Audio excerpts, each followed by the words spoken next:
কচুৱাৰ শিমলুগুৰি জুকুতাত বন্যহস্তীৰ সন্ত্ৰাস। নগাঁও জিলাৰ কামপুৰ বনাঞ্চলিক কাৰ্যালয়ৰ অন্তৰ্গত কচুৱাৰ শিমলুগুৰি জুকুতাত নিশা হলেই এটা বন্যহস্তীয়ে সন্ত্ৰাস চলাই বহু লোকৰ ঘৰ দুৱাৰ ভাঙি বিনষ্ট সাধন কৰে অঞ্চলটোত।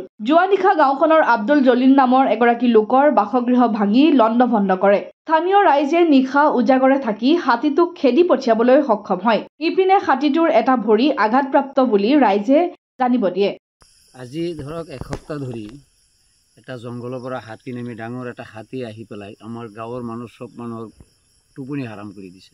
গোটেই ৰাতিটো দৌৰি হাতীৰ পিছে পিছে মানুহবিলাক, আৰু দেখা গৈছে এটা বস্তু কি হাতীৰ গাত এটা ডাঙৰ জখম আছে, তাত পোক দিছে যেন লাগিছে, দুৰ্গন্ধ ওলাই গৈছে। হাতীটো মানুহৰ পিনে চোচা লয়, ভালদৰে চাবও নোৱাৰি। আমি ভাবোঁ এই হাতীটোক যদি ডিপাৰ্টমেণ্টে আহি ফৰেষ্ট ডিপাৰ্টমেণ্টে আহি পেলাই টেংকুলাইজ কৰি তাক যদি চিকিৎসা কৰা ভাল হ'ব বুলি আশা কৰা যায়।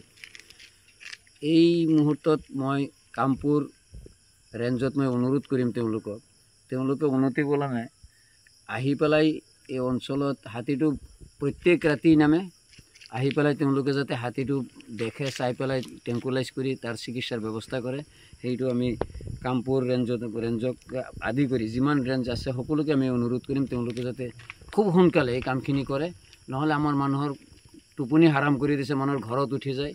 জেম্বু বাগলাৰীৰ দোকান ভাঙি পেলাই চাউল লৈ গৈছে, বিস্কুট যিমান আছিলে দোকানত সব খাই পেলাইছে। ইফালে আব্দুল জলিলৰ পাকঘৰ ভাঙি পেলাই বহুত কিবা কাঁহী বাতিবিলাক ভাঙি চাঙি ঘৰ উল্টাই পেলাই দিছে, বহুত অসুবিধা কৰি আছে। আৰু মানুহৰ ঘৰত মানুহক চোচা লয়, ইফালে নাৰিকল গছ ভাঙে, সেইফালে তামোল গছ ভাঙে, ইফালে এই ঘৰত সোমাই যায়, সেই ঘৰত সোমাই যায়, আৰু মানুহক যাবলৈও ভয় কৰে। গতিকে ডিপাৰ্টমেণ্টৰ মানুহ থাকিলে আমি তেওঁলোকক অনুৰোধ কৰিম তেওঁলোকে আহি পেলাই এই হাতীটোক খুব কম সময়ৰ ভিতৰতে টেংকুলাইজ কৰক, নহ'লে তেওঁলোকে খেদি অলপ দূৰত আঁতৰাই দিয়ক, যাতে আমি অলপ শান্তিতে টোপনি মাৰিব পাৰোঁ। এইখিনি কৈ ফৰেষ্ট ডিপাৰ্টমেণ্টক মই ফৰেষ্ট ডিপাৰ্টমেণ্টৰ ওপৰত মোৰ অনুৰোধ থাকিল। কচুৱাৰ পৰা গুলজাৰ হুছেইনৰ ৰিপৰ্ট, অসম আদিত্য।